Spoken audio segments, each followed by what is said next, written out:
Hello dear student, आप सभी का भास्कर क्लासेस में स्वागत है। जैसा कि आप सब यहाँ पे जानते हैं, पहले पाठ क्लास 11th का पहला पाठ है भारत का स्थिति और विस्तार। तो यहाँ पे हम आज सिर्फ और सिर्फ बहुविकल्पी क्वेश्चन देखेंगे। इसमें पूछा गया है, निम्नलिखित में कौन सा अक्षांशीय विस्तार भारत की संपूर्ण भूमि के विस्तार के संदर्भ में प्रासंगिक है। अब इसमें ऑप्शन दिया हुआ है, जैसे कि हम आप लोगों को सिर्फ और सिर्फ करेक्ट आंसर ही बताएंगे। इसमें जो आपका करेक्ट आंसर है वह है 8 अंश 4 मिनट उत्तर से 37 अंश 6 मिनट उत्तर अक्षांश। ये हो गया। उसके बाद दूसरा है, निम्नलिखित में से किस देश की भारत के साथ सबसे लंबी स्थलीय सीमा है। इसमें पूछा गया है, किस देश की भारत के साथ स्थलीय सीमा सबसे लंबी है। अब यहाँ पे जैसे कि आप लोग जानते ही होंगे या नहीं जानते हैं, तो ये है बांग्लादेश, जो कि भारत की स्थलीय सीमा इससे सबसे ज़्यादा लगाव है। और अगला क्वेश्चन है, निम्नलिखित में से कौन सा देश क्षेत्रफल में भारत से बड़ा है। क्षेत्रफल में भारत से बड़ा है, ये हो जाएगा चीन। जो कि हम आप लोगों को ये भी बता दें,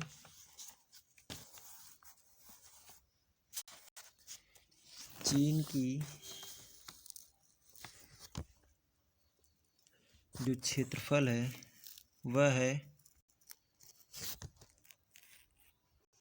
95,969,61।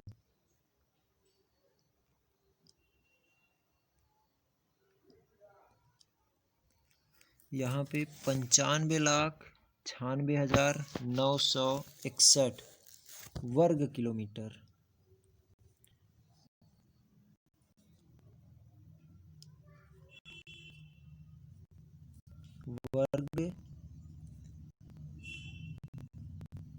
किलोमीटर और उसके बाद है फ्रांस। अब हम आप लोगों को फ्रांस की भी बता दे रहे हैं, जिससे कि फ्रांस की जो क्षेत्रफल है वह है 6,4,3,8,0,1 6,43,801 वर्ग किलोमीटर। यह है फ्रांस की क्षेत्रफल वर्ग किलोमीटर में। और इसके बाद पूछा है मिस्र का है 1,001,450 वर्ग किलोमीटर। और इसके बाद है ईरान का है 1,648,195 वर्ग किलोमीटर। 16,48,195 वर्ग किलोमीटर। अब इसके बाद देखते हैं अगला क्वेश्चन।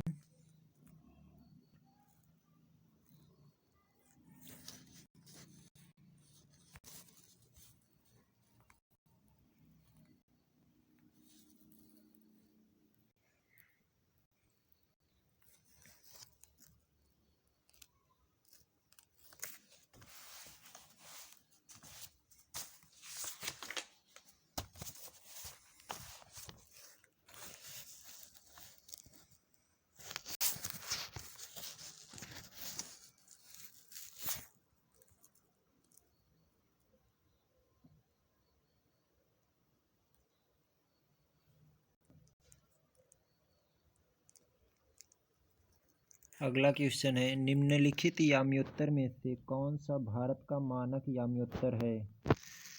तो भारत का याम्योत्तर,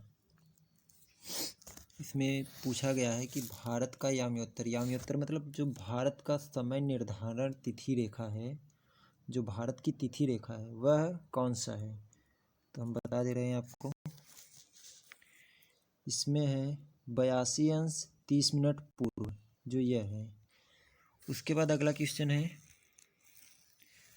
अगर आप एक सीधी रेखा में राजस्थान से नागालैंड की यात्रा करें तो निम्नलिखित नदियों में से किस एक को आप पार नहीं करेंगे? यहाँ पर पूछा गया है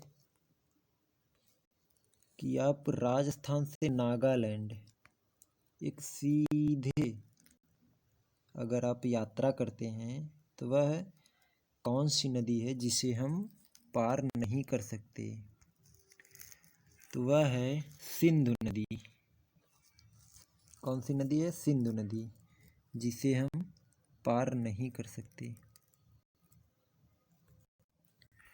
जैसे कि अगला चैप्टर है संरचना तथा भू आकृति विज्ञान। संरचना तथा भू आकृति विज्ञान, इसमें पूछा गया है करेवा भू आकृति कहाँ पाई जाती है? इसमें पूछा गया है करेवा भू आकृति कहाँ पाई जाती है? तो इसमें आपका आंसर होगा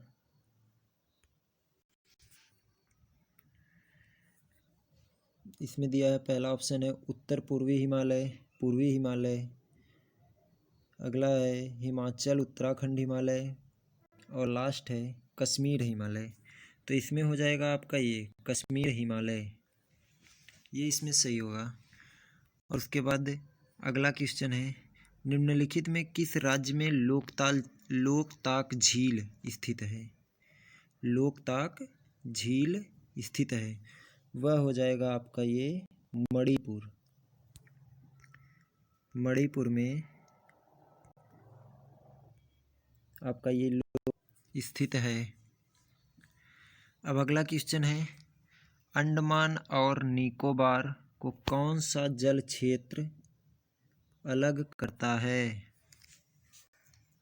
तो यहाँ पर होगा, ऑप्शन दिया है 11 अंश डिग्री चैनल, 10 अंश चैनल, मन्नार की खाड़ी और अंडमान सागर। तो इसमें हो जाएगा आपका अंडमान सागर। उसके बाद पूछा है कि डोडा बेटा चोटी निम्नलिखित में से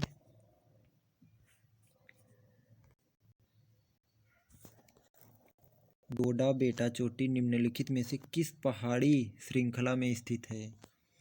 तो इसका ऑप्शन जो सही है वह होगा नीलगिरी। तो इसके बाद हम अगला क्वेश्चन, अगले चैप्टर का क्वेश्चन देखते हैं। अगला चैप्टर है आप लोगों का अपवाह तंत्र। अपवाह तंत्र, इसमें पूछा गया है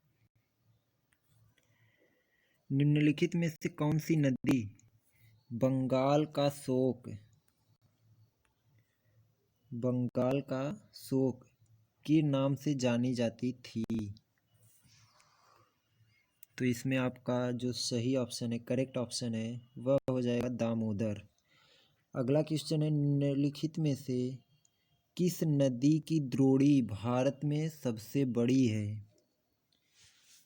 नदी द्रोणी, इसमें पूछा गया है नदी की द्रोणी भारत में सबसे बड़ी है। कौन सी ऐसी नदी है जो उसकी द्रोणी का अर्थ होता है कि उसकी सहायक नदियाँ। तो कौन सा है? इसमें हो जाएगा गंगा। उसके बाद हम अगला क्वेश्चन देखते हैं। अगला क्वेश्चन है, निम्नलिखित में से कौन सी नदी पंचनद में शामिल नहीं है? पंचनद में शामिल नहीं है, आपका आंसर है वह हो जाएगा सिंधु। सिंधु नदी जो है वह पंचनद में शामिल नहीं है। अगला है, निम्नलिखित में से कौन सी नदी भ्रंश घाटी में बहती है? जैसा कि आप लोगों को पता होगा कि दो ही ऐसी नदियां हैं जो कि भ्रंश घाटी से होकर बहती हैं, पूर्व से पश्चिम की तरफ, और वह दो नदी है नर्मदा और ताप्ती। तो इसका करेक्ट ऑप्शन हो जाएगा नर्मदा। उसके बाद अगला क्वेश्चन देखते हैं।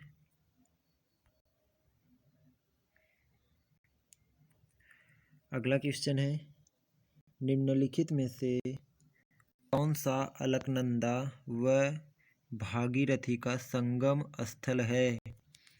तो इसमें हो जाएगा जो आपका करेक्ट ऑप्शन है वह होगा देवप्रयाग। यह हो जाएगा देवप्रयाग। अब इसके बाद हम देखते हैं अगले लेसन। अगला लेसन है आप लोगों का जलवायु, वनस्पति एवं मृदा, लेसन 4, चैप्टर 4। तो इसमें पूछा गया है कि जाड़े के आरंभ में तमिलनाडु के तटीय प्रदेशों में वर्षा किस कारण होती है? तो आप लोगों का करेक्ट ऑप्शन हो जाएगा उत्तर पूर्वी मानसून। उत्तर पूर्वी मानसून। दूसरा क्वेश्चन है, भारत के कितने भूभाग पर 75 सेंटीमीटर से कम औसत वार्षिक वर्षा होती है? यहाँ पूछा गया है भारत के कितने भूभाग पर 75 सेंटीमीटर से कम की औसत वर्षा होती है? तो इसमें हो जाएगा आपका जो करेक्ट ऑप्शन है वह 3/4। इसके बाद देखते हैं अगला क्वेश्चन। अगला क्वेश्चन है, दक्षिण भारत के संदर्भ में कौन सा तथ्य ठीक नहीं है? इसमें कुछ तथ्य दिए गए हैं जो कि दक्षिण भारत के संदर्भ में वह गलत है। तो यहाँ पे दिया है, पहला है यहाँ दैनिक तापांतर कम होता है। दूसरा है यहाँ वार्षिक तापांतर कम होता है। अगला है यहाँ तापांतर सारा वर्ष, जैसे कि यहाँ पे मिसप्रिंट भी हो जाता है, यहाँ हो जाएगा सारे वर्ष ऊंचा रहता है। उसके बाद लास्ट में दिया गया है यहाँ जलवायु विषम पाई जाती है। यहाँ जलवायु विषम पाई जाती है।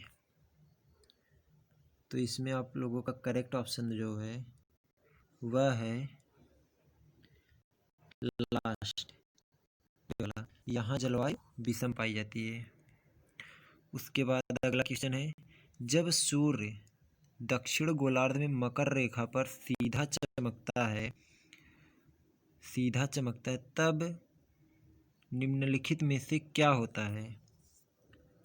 तो आपका जो करेक्ट आंसर है, ऑप्शन है, वह होगा उत्तरी पश्चिमी भारत में तापमान कम होने के कारण उच्च वायुदाब विकसित हो जाता है। इसमें होगा आपका पहला। और उसके बाद अगला क्वेश्चन है कोपेन के वर्गीकरण के अनुसार भारत में S, capital A small S प्रकार की जलवायु कहाँ पाई जाती है? तो इसमें आपका करेक्ट ऑप्शन जो होगा वह होगा कोरोमंडल तट। कहाँ पर पाई जाती है? कोरोमंडल तट। उसके बाद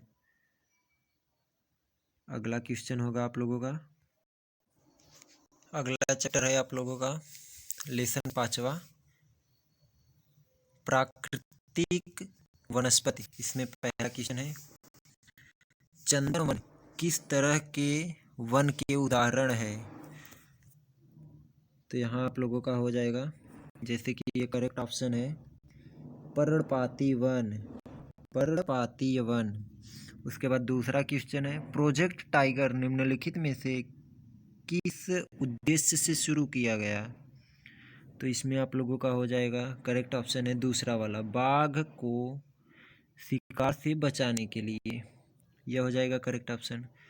और तीसरा है नंदा देवी जीवमंडल निचय निम्नलिखित में से किस प्रांत में स्थित है? यह हो जाएगा उत्तराखंड। उसके बाद अगला क्वेश्चन है